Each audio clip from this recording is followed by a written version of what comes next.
A police chase in Johannesburg has gone horribly wrong when police officers in pursuit of a suspected gunman in Hillbrow shot dead one of their own colleagues and wounded two others. The shot officers who pursued the suspect were in civilian clothes. Policemen in uniform mistook them for criminals and opened fire. Police spokesperson Lumkelo Dlamini. Police are investigating an incident in which two police officers from Hillbrow were shot and wounded. One was shot dead. The police were chasing a man who was in possession of a firearm.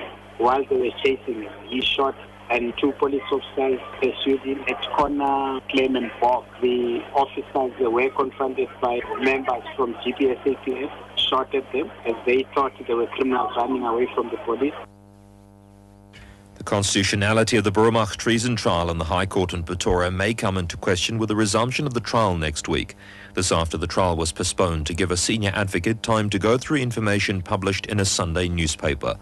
Documents published allegedly contain statements of former crime intelligence members stating how the men were framed. The lawyer for 13 of the men, Paul Kruger, says there may be a mistrial.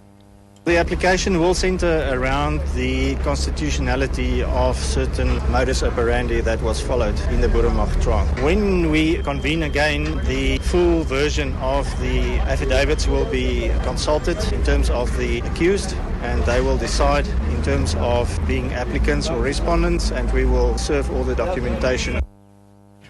Platinum prices have hit a 3-month high as speculation for further supply outages in South Africa sparked buying. Traders are awaiting the outcome of a review of mining operations at Anglo American Platinum by parent company Anglo American. The company is widely expected to announce shaft closures later this week. Anglo earlier warned investors that it might have plunged into a heavy loss after labour unrest in South Africa last year. The company is already under pressure from overseas stakeholders to end its presence in the country. The Labour Department has extended its public hearings for the review of farm workers' minimum wages to take place across the Western Cape from tonight. The department says the first hearing will take place in Grabouw. A second hearing will be held in Paarl tomorrow. Hearings have also been set down for the Dorens, Robertson, Oudtshoorn and Vredendal for the remainder of the week. The department intervened in the farm strike after violence erupted with the resumption of industrial action 2 weeks ago. The Labour Minister is expected to make an announcement on the new wage determination next month. COPE in the Western Cape has terminated the political marriage between it and the DA in the province.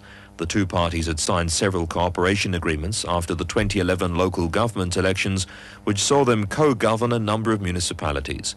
In a statement, COPE accuses the DA of bullying tactics in council meetings and discrediting COPE officials.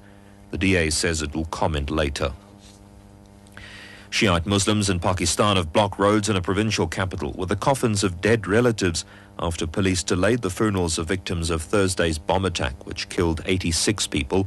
Holding funerals are delayed until the government improves security. The top story: a police chase in Johannesburg's gone horribly wrong when police officers in pursuit of a suspected gunman in Hillbrow shot dead one of their own colleagues and wounded two other officers.